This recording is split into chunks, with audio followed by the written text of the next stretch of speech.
হজ এটা আল্লাহ সুবহানাহু ওয়া তাআলার পক্ষ থেকে আপনার উপরে প্রদত্ত একটি ফরজ বিধান। কি বিধান? ফরজ বিধান।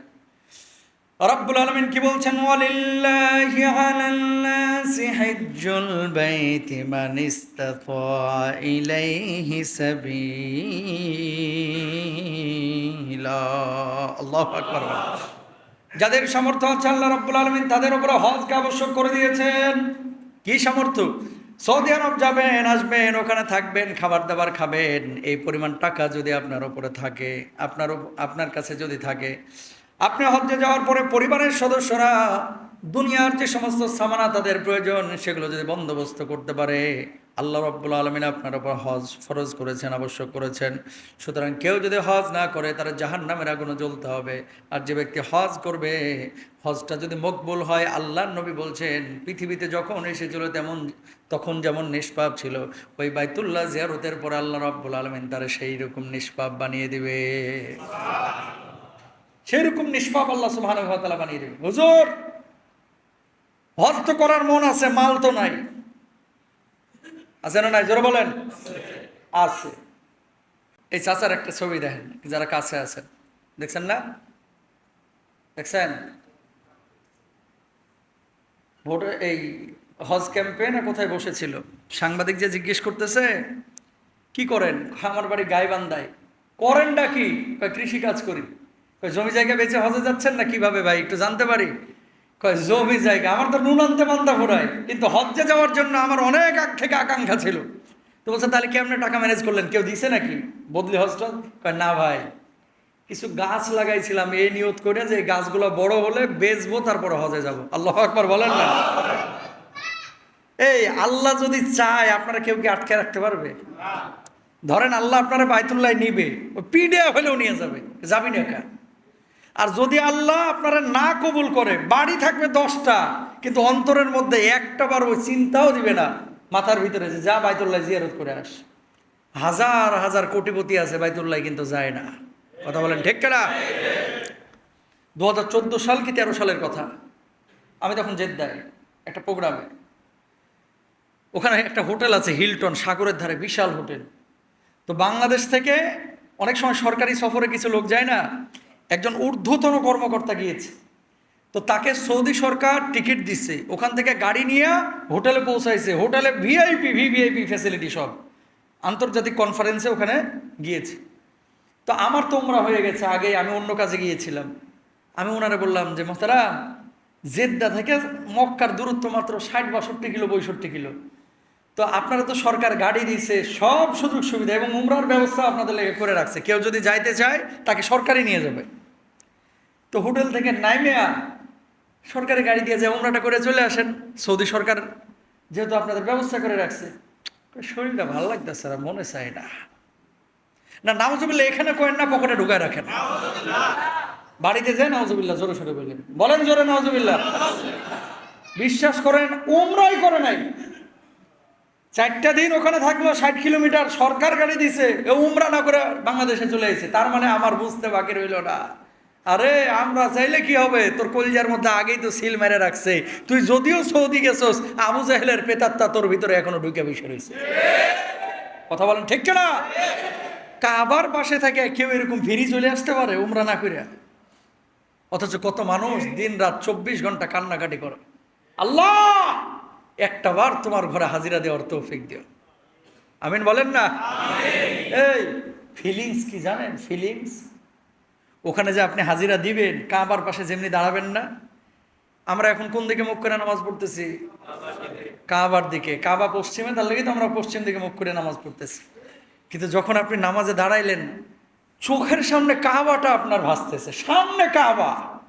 আর সুদাইসি যখন তেলাওয়াতটা করে, অন্যান্য কারি সাহেবরা যখন তেলাওয়াত করে, আলহামদুলিল্লাহি রাব্বিল আলামিন আর রহমানির রহিম মালিকি ইয়াউমিদ্দিন ইয়্যাকা না'বুদু ওয়া ইয়্যাকা নাস্তাঈন ইহদিনাস সিরাতাল মুস্তাকিম সিরাতাল লাযীনা আন'আমতা আলাইহিম গায়রিল মাগদুবি আলাইহিম ওয়ালাদ-দাল্লিন।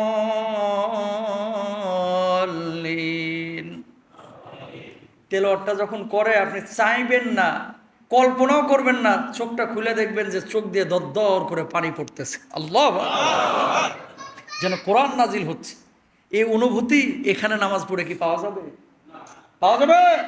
আল্লাহর হাবিবের রওজার পাশে যখন দাঁড়ায় বলবেন আসসালাতু ওয়াসসালামু আলাইকা ইয়া রাসূলুল্লাহ, আসসালাতু ওয়াসসালামু আলাইকা ইয়া হাবিবাল্লাহ, আমি এসেছি মদিনায় বহুত কষ্ট করে, নবী গো আপনার কাছে আমি সালাম পৌঁছে দিলাম, আমার হাবিব সালামের জবাব দিবে, কলিজাটা ঠান্ডা হয়ে যাবে, ঠিক না? আল্লাহ আমার সব ভাইদেরকে হজ্জের জন্য কবুল করুক, আরো জোরে বলেন। এই যে আমিন বললেন, এটার নিয়ে যে ওই কিছু কিছু মানুষ বাইর হয়েছে, এই যে এতগুলো মাইক্রোফোন, এগুলো তো কম দেখে, বুঝেন নাই? এগুলো মনে হয় হুজুররা আগেই কিনে রেখে দিছে, আর রাত্রেবেলায় হুজুররা এই এতগুলো মাইক্রোফোন নিয়ে এসে লাগায় মনে হয় যে এগুলো আলোচনা করে। মানুষ কত যে মানে গুমরাহির মধ্যে, বিভ্রান্তির মধ্যে মানুষকে ফেলে। আল্লাহ সবাইকে হেদায়েত দান করুক, আমিন বলেন। যেখান থেকে কথা বলতেছিলাম, মিথ্যাচার করবেন না। এবং বাইতুল্লাহ জিয়ারত, এটা আল্লাহ তাআলা সবাইকে কবুল করেন না, যাদেরকে কবুল করেন তারাই কিন্তু যেতে পারে। যেখান থেকে আসলো কথাটা, এই ভদ্রলোককে জিজ্ঞেস করছে এত টাকা কোথায় পাইলেন? তিনি বলছেন যে আমি আমার ক্ষেতের আইল বরাবর কিছু জায়গায় 18 বছর আগে কিছু গাছ লাগাইছিলাম।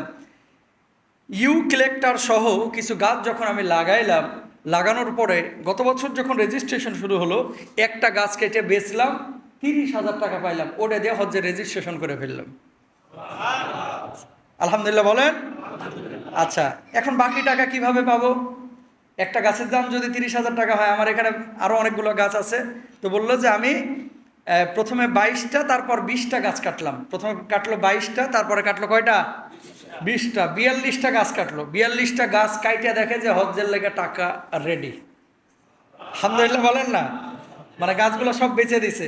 বিশ্বাস করেন আমার এখানে যা টাকা আছে একটা টাকাও বাইরের না, সব আমার গাছ বেচা টাকা। আর এই গাছগুলো আমি লাগাইছিলাম এই কারণে যে আল্লাহ এই গাছগুলোর টাকা দিয়ে তুমি আমার হজে নিও।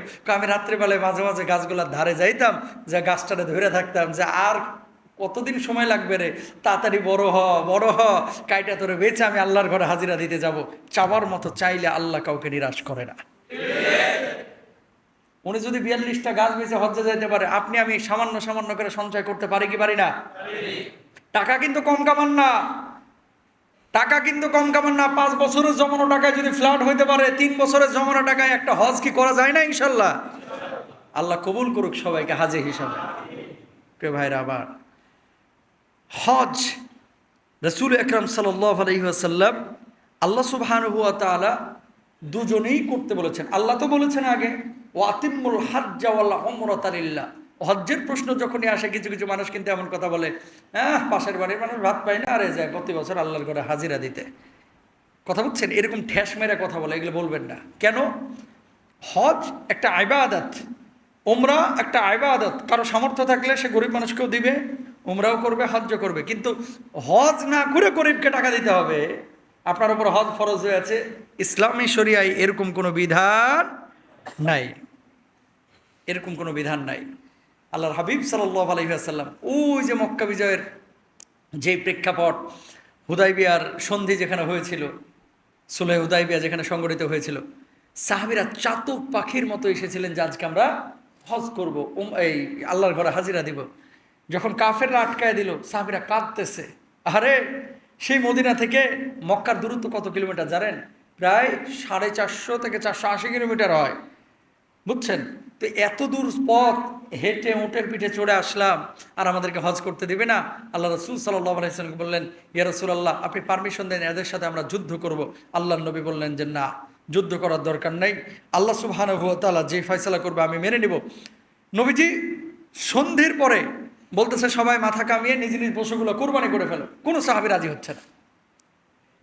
অন্যান্য সাহাবীরা নবীকে সন্দেহ করতেছে, নাউজুবিল্লাহ, যে ইনি কি আসল নবী কিনা। কারণ কি? কাফেররা আমাদেরকে আঘাত করবে, আর আমাদেরকে হজ্জে ঢুকতে দিবে না, যুদ্ধ না করে মদিনায় ফিরে যাব, এত সস্তা, এরকম ভাবসাব। নবীজি মনটা খারাপ করে তাঁবুতে চলে গেলেন। আম্মা জান উম্মে সালামা রাদিয়াল্লাহু তাআলা সম্ভবত ঘরের মধ্যে ছিলেন। তিনি বলছেন, ইয়া রাসূলুল্লাহ, মনটা খারাপ কেন? মাথা হলক করতে বললাম, কোরবানি করতে বললাম, কেউ আমার কথা শুনতেছে না। আল্লাহ রসুল সাল্লাল্লাহু আলাইহি ওয়াসাল্লাম বললেন যে কেউ কথা শুনতেছে না, এই জন্য আমার মনটা একটু খারাপ যে সাহাবীরা আমার এরকম বিপক্ষে অবস্থান নিল। নবীজির স্ত্রী বলতেছে, হ্যাঁ, যে আল্লাহ রসুল আপনাকে একটা বুদ্ধি দিয়ে বুদ্ধিটা শুনেন, কাজে লাগতে পারে। দেখেন স্ত্রীর পরামর্শ নবীও কিন্তু নিয়েছেন। হুদাইবিয়া সন্ধির মতো জায়গায় বললেন কি পরামর্শ? কয় আল্লাহ নবী আপনি বাইর হন, বাইর হয়ে আপনি আপনার কোরবানিটা করে দেন, মাথাটা নেড়া করে ফেলান, দেখবেন সব সাহাবীরা হয়তো বা সেটাই করা শুরু করবে। যেমনি নবীজি বাইর হয়ে বউয়ের পরামর্শে কাজটা শুরু করছে, সব সাহাবীরা এবার মাথা মুন্ডন করে এবার মানে আপনার কোরবানি করে দিয়েছে। বলুন আল্লাহু আকবার। তো এই যে শিক্ষা এবং হজ উমরা বাইতুল্লাহ জিয়ারতের অনুভূতি আমাদের বাংলাদেশ থেকে অধিকাংশ ক্ষেত্রে দেখা যায় এই বুড়া মানুষ বেশি হজ্জে যায়। কথা বলেন না কেন? যখন চলতে পারতেছে না, ঠিক মতো নড়তে পারতেছে না, চড়তে পারতেছে না, তখন যায় হজ্জে। কেন রে ভাই? আপনার উপরে যদি আগেই ফরজ হয়, আগে কেন হজ করতেছেন না? হুজুর হজ করার পরে তো হারাম কোনো কাজ করতে পারবো না, এরকম কিছু লোক আছে না? নাই, জোরে বলেন না। হজ করার পরে তো নামাজ ছাড়তে পারবো না, হজ করার পরে তো সুদ খাইতে পারবো না, এর লাগে হজ করে না, আছে না? আবার কিছু চাচার উপরে হজ ফরজ, কি গো হজ্জে যাচ্ছেন না কেন? কই মেয়েটার বিয়েটা দিয়ে লই, পরে যাবো। মেয়ের বিয়ের পর্যন্ত আপনি বাঁচবেন? যদি আজকে মারা যান তাহলে তো ঠোয়ানি কবরে রাত্র থেকে শুরু হয়ে যাবে। ছেলেটা চাকরি হয়ে যাক, চাকরির সাথে বিয়ের সাথে হজ্জের কোনো সম্পর্ক নাই। টাকা এসেছে, হজ ফরজ হয়েছে, যৌবনকালে হজ্জে চলে যাবেন। আরে বাবা রে বাবা, 2 ঘন্টা ওযু রাখতে পারে না, বুঝছেন? এয়ারপোর্টে বসে বসে খালি কুঁতে আর মনে করেন ওযু ছুটে যায়, খালি কাশাকাশি করে। এরকম মুরব্বী মানুষকে আপনি যে পাঠায় দিচ্ছেন, এই মানুষটার যে কষ্ট, শারীরিক সক্ষমতা যদি না থাকে ভাই পাঠায়েন না। কারণ কি, আসলে হজ এত সহজ কোনো ইবাদত না, অনেক পরিশ্রমের ইবাদত। যারা গিয়েছেন তারা জানেন। এই যে 7টা তওয়াফ যে করা হয়, আপনি মনে করতেছেন মাত্র 15 মিনিটে কমপ্লিট হয়ে যায়? একটা উদাহরণ দিই।